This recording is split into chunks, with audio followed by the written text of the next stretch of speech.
Hello everyone, myself Dev Dubey. Friends, आज हम discuss करेंगे सोर्सेज ऑफ इंटरनेशनल लॉ। हम देखेंगे इंटरनेशनल लॉ के क्या मेजर सोर्सेज हैं और किस तरीके से इंटरनेशनल लॉ डेवलप करता है और किन चीज़ों से इंटरनेशनल लॉ बनकर आया है सामने।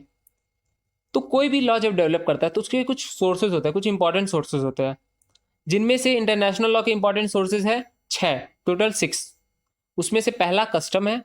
कस्टम वो सारी परंपराएं जो लॉ के रूप ले लेती है धीरे धीरे, क्योंकि बहुत सालों से चलती आती है, सोसाइटी इसको अप्रूव कर देती है, तो वो अपने आप में धीरे धीरे लॉ बन जाता है। कोई कस्टम है, ठीक है, तो कस्टमरी लॉ आप उसे कहते हैं। तो इंटरनेशनल लॉ में भी कस्टम एक इंपॉर्टेंट सोर्स है। इसी तरीके से कन्वेंशन, कन्वेंशन जो होता है वो भी अपने आप में एक इंटरनेशनल लॉ का सोर्स है, क्योंकि जो ट्रीटीज होती है, संधि होती है, चाहे वो राजा महाराजाओं के बीच में होती थी या स्टेट्स के बीच में होती है, ये भी इंटरनेशनल लॉ को ही फॉर्म करती है, क्योंकि वो दो देशों के जो रिलेशन होते हैं उसको रेगुलेट करती है। किस तरीके से दो देश अपने आप में डील करेंगे वो डिस्कस होता है कन्वेंशन में या ट्रीटीज में। तो ये जो सारे सोर्सेज अच्छा हो, ये हम डिस्कस करेंगे डिटेल में, लेकिन अभी हम इंट्रोडक्शन में आपको शॉर्ट में बता रहे हैं कि ये सोर्सेज है क्या, उनके नेम। तीसरा जो सोर्स है वो है general principle recognised by civil state. General principle क्या होता है और सिविल स्टेट कौन होते हैं, ये डिस्कस करने वाली बात हम आगे फर्दर डिस्कस करते हैं इस वीडियो में। तो फिलहाल ये जानिए कि ऐसे प्रिंसिपल जो सिविल स्टेट्स रिकॉग्नाइज करते हैं वो भी एक इंपॉर्टेंट सोर्स है इंटरनेशनल लॉ का। यहाँ पे जनरल प्रिंसिपल चाहे रूल ऑफ लॉ आप कह सकते हैं, या फिर सेपरेशन ऑफ पावर हो सकता है, डिस्ट्रीब्यूशन ऑफ पावर हो सकता है। तो ये सारे जो जनरल प्रिंसिपल है जो एक लॉ, एक सिविल स्टेट सही ठहराता है, वो सारे इंटरनेशनल लॉ के सोर्स बनते हैं। और सबसे इंपॉर्टेंट जो सोर्स है वो है जुडिशियल प्रेसिडेंट्स। जो भी इंटरनेशनल कोर्ट्स रहे, चाहे आईसीजे हो, पीसीआईजे हो, यूरोपियन कोर्ट्स हो, या फिर ह्यूमन राइट्स कमीशन के जो कोर्ट्स बनते हैं, इसके अलावा कुछ रीजनल कोर्ट्स हैं, ये जो सारे कोर्ट्स हैं इनके जो जजमेंट्स है, जो इन्होंने केसेस में डिसाइड किया, ये अपने आप में एक इंपॉर्टेंट सोर्स हो जाता है इंटरनेशनल लॉ का। जैसे कि कुछ लीडिंग केसेस होते हैं, एसएस लोटस का केस आपने सुना होगा। ये सारे केस क्या करते हैं, एक प्रेसिडेंट सेट करते हैं, एक प्रेसिडेंट बनाते हैं, और आगे आने वाले डिसीजन के लिए एक लैंडमार्क सेटअप करते हैं कि आपको डिसीजन इसी के तरीके से देना होगा। हालांकि कोई भी प्रेसिडेंट बाइंडिंग नहीं होता, क्योंकि इंटरनेशनल लॉ अपने आप में ही बाइंडिंग नहीं है किसी भी स्टेट के ऊपर, लेकिन फिर भी जुडिशियल प्रेसिडेंट एक इंपॉर्टेंट सोर्स बनते हैं इंटरनेशनल लॉ के। इसी तरीके से जुरिस्टिक वर्क, जो एमिनेंट जूरिस्ट है, जो उन्होंने अपना कंट्रीब्यूशन दिया है, चाहे ओपेनहाइम रहे हो, स्टार्क रहे हो, या फिर ह्यूगो ग्रोसियस रहे हो, ये सारे लोगों ने जो कंट्रीब्यूशन दिया इंटरनेशनल लॉ के, जो अपनी थ्योरीज दी है, वो अपने आप में इंटरनेशनल लॉ का सोर्स बनता है। और यही थ्योरीज का इस्तेमाल करके कोर्ट क्या करती है, अपने डिसीजन सुनाती है, क्योंकि अपने जो डिसीजन को उनको रीज़न देना पड़ता है कि क्या रीज़न है। तो उनका जो डिसीजन होता है वो इन्हीं जूरिस्ट के जो प्रिंसिपल्स है, थ्योरीज है, उसके बेस पर होता है। तो अपने आप में जूरिस्टिक वर्क एक इंपॉर्टेंट सोर्स होता है इंटरनेशनल लॉ का। सबसे जो इंपॉर्टेंट सोर्स है इंटरनेशनल लॉ का, जो सबसे डिफरेंट सोर्स है इंटरनेशनल लॉ का, वो है एक्स एको एट बोनो। जब कोई केस किसी भी लॉ से गवर्न नहीं हो सकता है, तो आप उस पर दोनों देश के लॉ तो एप्लीकेबल करेंगे नहीं, तो वहां पर एप्लीकेबल होता है ex aequo et bono, equity, justice and good concern. आपने सुना होगा जब अंग्रेज भारत पर रूल करते थे तो वो हिंदू मुस्लिम लॉ ज्यादातर अप्लाई नहीं करते, तो वो धीरे धीरे उन्होंने क्या अप्लाई करना शुरू किया, justice, equity and good concern. तो यही एप्लीकेबल होता है इंटरनेशनल लॉ में, और ये एक इंपॉर्टेंट सोर्स बनता है इंटरनेशनल लॉ। तो ये सारी बातें हम डिस्कस करते हैं डिटेल में कि क्या क्या सोर्सेज है, कस्टम क्या होता है, कन्वेंशन क्या होता है, जुडिशियल प्रेसिडेंट्स क्या है, किस तरीके से जुरिस्टिक वर्क इंपॉर्टेंट सोर्स है इंटरनेशनल लॉ का। अब हम इन सारे सोर्सेज को, जो इंटरनेशनल लॉ के जो मेजर सोर्सेज है, उसे डिटेल में समझते हैं। तो सबसे पहले हमने बात किया था कस्टम का। जो कस्टम होता है वो बनता है प्रैक्टिस से। प्रैक्टिस उसका सबसे निचली बात है कि कैसे प्रैक्टिस धीरे धीरे इवॉल्व करके कस्टम बनता है। तो 4 स्टेजेस में डेवलप करता है कस्टम। सबसे पहला बात, जब कोई प्रैक्टिस है, 2 स्टेट्स है, 2 कंट्रीज है, ठीक है, मान लीजिए इंडिया और इंग्लैंड 2 कंट्रीज है, ठीक है, उनके स्टेट्स में बहुत समय पहले क्या हुआ, राजा ने ये कहा कि मैं अपने कुछ लोगों को, इंपॉर्टेंट आदमी को, हो सकता है 1 या 2 मंत्री को आपके ऑफिस में भेजूंगा, आपके देश में भेजूंगा, वो आपके यहाँ रहेंगे। आप कुछ अपने ऑफिसर्स को भेजिए, वो मेरे यहाँ रहेंगे, मेरे संस्कृति के बारे में जानेंगे, मेरे तौर तरीकों को समझेंगे, मेरा आदमी आपके तौर तरीकों को समझेगा। ये क्या हुआ, प्रैक्टिस हुआ। 2 स्टेट्स ऐसा करने लगे। धीरे धीरे क्या हुआ, ये जो प्रैक्टिस थी कि कोई स्टेट अपने रिप्रेजेंटेटिव को दूसरे स्टेट में भेजता है, ये क्या हुआ, धीरे धीरे ट्रेंड बन गया। इस तरीके से कई और देश भी ऐसा करने लगे। समझिएगा, पहले एक प्रैक्टिस था, सिर्फ 2 स्टेट्स करते थे, फिर 2 स्टेट्स को देखा कई और लोगों ने ऐसा करना शुरू किया। हो सकता है 190 देश में से 140 देशों ने ऐसा करना शुरू कर दिया। वो क्या हुआ, ट्रेंड बन गया कि ऐसा लोग जनरली करने लगे। अब क्या होता है, अगर सोसाइटीज को अप्रूव करती है, ठीक है, जो वर्ल्ड है, पीपुल है, उसको अप्रूव करते हैं कि हाँ ठीक है, अच्छी बात है, होना चाहिए ऐसा, तो क्या हो जाएगा, यूसेज बन जाएगा। ठीक है, प्रैक्टिस ट्रेंड बनता है, ट्रेंड यूसेज बन जाता है अगर उसे सोसाइटी अप्रूव कर देती है। ठीक है, सोसाइटी के नॉर्म्स पर अगर खड़ा उतरता है तो जाहिर सी बात है अप्रूव कर देगी। सोसाइटी को गलत लगेगा तो डिस्करेज करेगी। तो यहाँ पर अगर अप्रूव हो जाता है तो यूसेज बन जाता है। अब यही यूसेज जब कुछ कंडीशंस को फुलफिल करता है, वो कंडीशंस क्या है वो देखिए 4 पॉइंट्स में लिखे गए हैं। वो कंडीशंस को जब फुलफिल करता है तो वो कस्टम बनता है। तो कस्टम बेसिकली इवॉल्व कहाँ से होता है, प्रैक्टिस से। प्रैक्टिस ट्रेंड बन रहा है, ट्रेंड यूसेज बन रहा है, और यूसेज ही कस्टम बनता है। हर वो यूसेज जो बहुत ही लंबे समय से चलते आ रहे हैं, बहुत लंबे समय से चलते आ रहे हैं।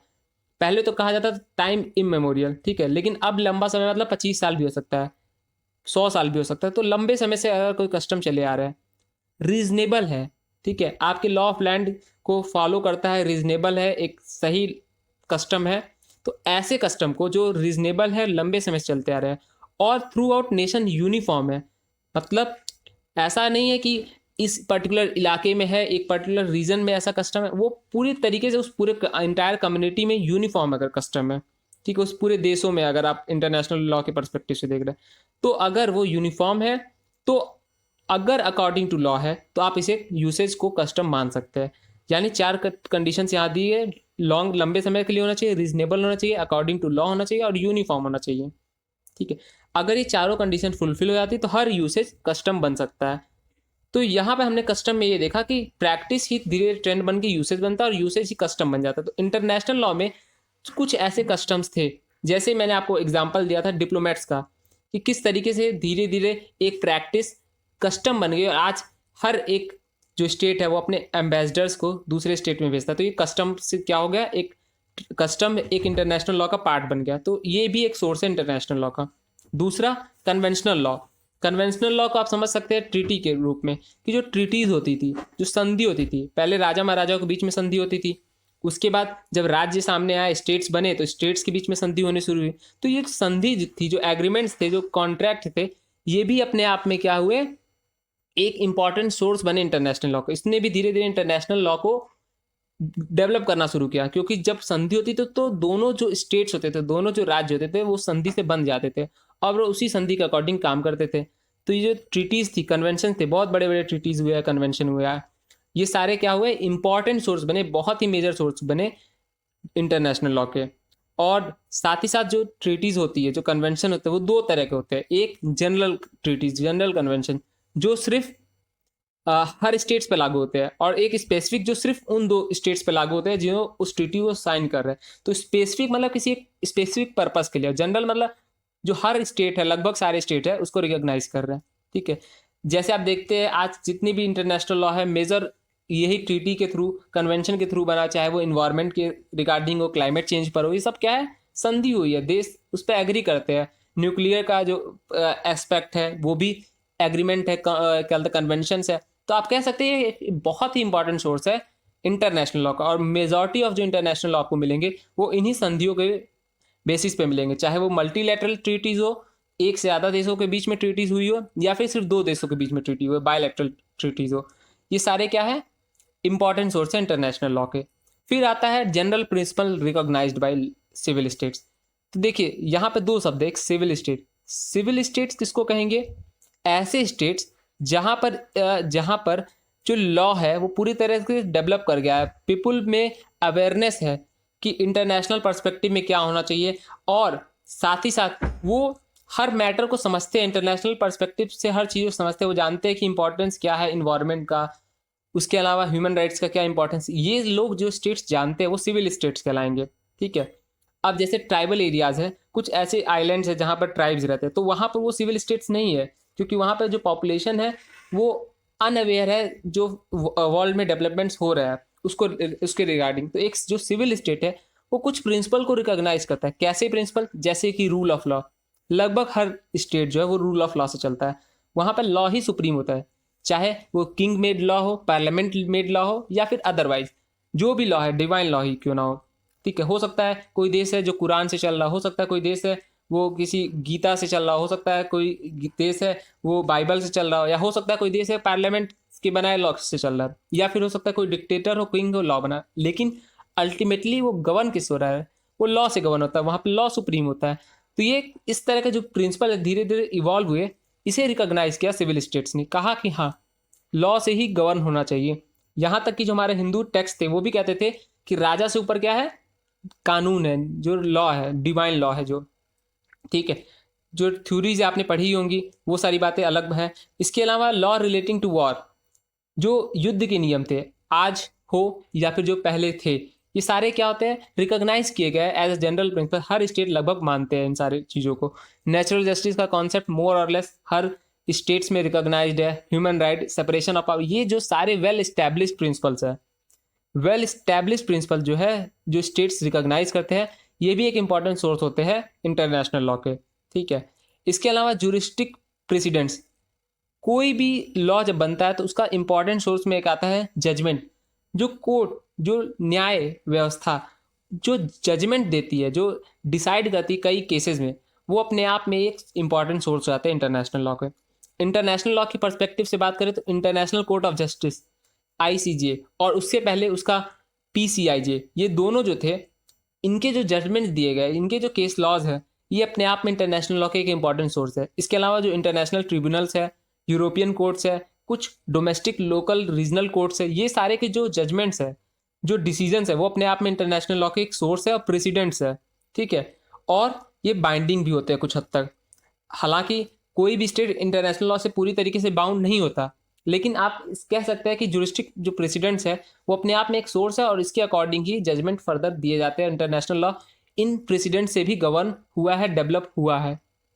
फिर हम आते हैं जुरिस्टिक वर्क पर, कि जो जुरिस्टिक वर्क होते हैं, जो एमिनेंट जूरिस्ट है, जैसे कि ओपेनहाइम, ह्यूगो ग्रेसियस, स्टार्क, इन्होंने जो अपना काम किया इंटरनेशनल लॉ के फील्ड में, ठीक है, इन्होंने इंटरनेशनल लॉ को पूरी तरीके से डेवलप किया है। मॉडर्न जो इंटरनेशनल लॉ है, इंटरनेशनल लॉ तो पहले भी एग्जिस्ट करता था, राजा महाराजाओं के समय भी कुछ संधि होती थी, कुछ ट्रीटीज होती थी, वहाँ भी लॉ ऑफ वॉर थी, युद्ध के कुछ नियम कानून थे कब, बहुत पहले से थे। लेकिन जो मॉडर्न फॉर्म में जो वर्क किया गया इंटरनेशनल लॉ के, आज जो युद्ध के नियम है, जो इन्वायरमेंट से रिलेटेड चीज़ें हैं, वो जो डेवलप हुआ है इंटरनेशनल लॉ, चाहे वो पब्लिक इंटरनेशनल लॉ हो या प्राइवेट इंटरनेशनल लॉ, दोनों इंटरनेशनल लॉ जो डेवलप हुआ है, उसमें बहुत इंपॉर्टेंट रोल रहा है एमिनेंट जूरिस्ट का। जो बड़े बड़े जूरिस्ट है, यहाँ मैंने 3 नाम एग्जाम्पल के रूप में आपको दिए, ये 3 नाम आपको इंटरनेशनल लॉ में बार बार सुनने को मिलेंगे। बहुत ही अच्छे जूरिस्ट थे, इन्होंने बहुत ही अच्छी अच्छी थ्योरीज दी, और ये जो थ्योरीज थी ये अपने आप में इंटरनेशनल लॉ की सोर्स होती है इंपॉर्टेंट, और इससे इंटरनेशनल लॉ धीरे धीरे डेवलप करता है। इसके अलावा जो मैंने बात की थी एक्स एको एट बोनो, यानी equity, justice and good conscience. इसका मतलब होता है justice, equity and good conscience. जहाँ पर कोई भी आपको कन्वेंशन नहीं मिलता, ट्रीटी नहीं मिलता, कस्टम नहीं मिलता, और कोई डिस्प्यूट अराइज होता है, तो जज के पास कौन सा रूल रेगुलेशन है, वो दोनों स्टेट्स में अलग अलग लॉ होंगे, तो किस लॉ को वो अप्लाई करेगा, क्या वो नेचुरल जस्टिस का वायलेशन करेगा, वो किस तरीके से न्याय करेगा। तो वहाँ पर जवाब आता है एक्स एको एट बोनो, जस्टिस, इक्विटी और गुड कंसाइंस के अकॉर्डिंग वो न्याय करेगा। तो अपने आप में ये जो justice, equity and good conscience है, ये सोर्स है इंटरनेशनल लॉ। इसके अकॉर्डिंग कई केस लॉज डिसाइड हुए, और इंटरनेशनल लॉ में इस तरह के डिसीजन, और ये जो एक्स एको एट बोनो है, इसे इंपॉर्टेंट सोर्स माना जाता है इंटरनेशनल लॉ का।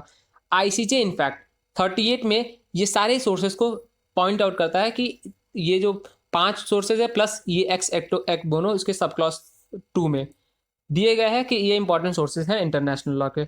और पहले किसी भी अगर आप रेफर करेंगे इंटरनेशनल डिस्प्यूट को सेटल करने के लिए, तो आप इन चीज़ों का हेल्प ले सकते हैं। So this is all from my side. हमने इस वीडियो में डिस्कस किया क्या इंपॉर्टेंट सोर्सेज है इंटरनेशनल लॉ के, जिसमें हमने 6 तरह के सोर्सेज को डिस्कस किया।